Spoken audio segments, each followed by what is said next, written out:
Now, these latest developments have further added to the mystery surrounding Flight 370. For more insight into this continually evolving story, I'm joined by Matt Robinson, an aviation expert with Robson Forensic. Matt, thanks for joining us. Thank you. There are now something like half a dozen countries involved in the actual search. There are more countries actually on the ground involved in looking at data and things like that. What do you make of the search effort so far? It's unprecedented. There's so much area to cover that it still needs to continue on, and this is going to take a long time. It has already. I understand that, and the location in which we're searching is very challenging as well.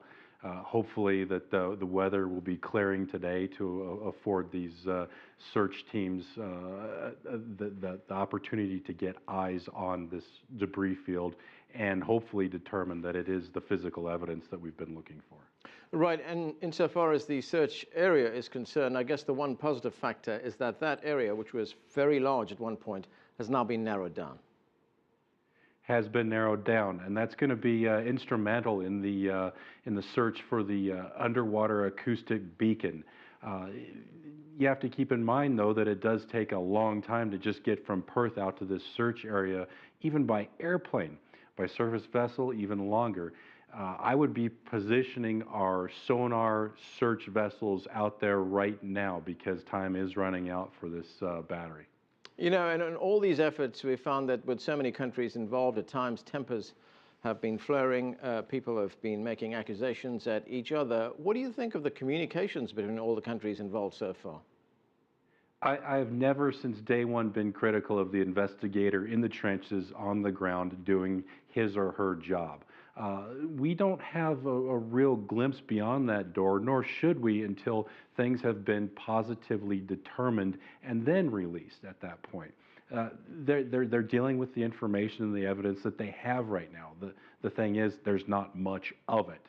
Once they get that, then obviously they'll do their due diligence and do a wonderful job in interpreting and examining that evidence.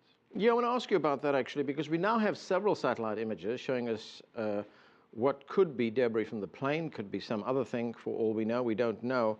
What are the chances of ships finding this debris in this area, which I understand is very stormy with very high seas? And if they do find the debris, what will they be looking for, and what will that tell us? I think the chances are great. It's just a matter of time and how much time they need to put in on that. It is very difficult. This debris lays flat on the surface of the water. It's very hard to see even from an eighth or a quarter of a mile. So they're going to need to be almost right on top of it. So again, we're looking at more and more time that needs to be expended on just finding this physical evidence and definitively determining that it is from MH370. There is one concern that has been expressed by some family members, and that is that the search over time might be downgraded. It's an expensive search. It's a very expensive and exhaustive effort. Is that a valid concern that they have? Of course, there's going to come a time, and I have been there, to where you've exhausted all of your available resources and money. Only the governments, the Malaysian government and assisted by the other governments, are going to be able to make their own determination on that. That time frame is in flux right now, so we'll see what happens. Now, we know that the search effort has been interrupted twice this week by bad weather in the search area. What are conditions like over there? Well, I'm in Denver, so I don't know, but from what I've heard, the aircraft are having quite a challenging time of it, both with visibility, icing conditions, and severe turbulence. We have to keep in mind that any investigative body doesn't want to accept any unnecessary risk or hurt anybody in the process.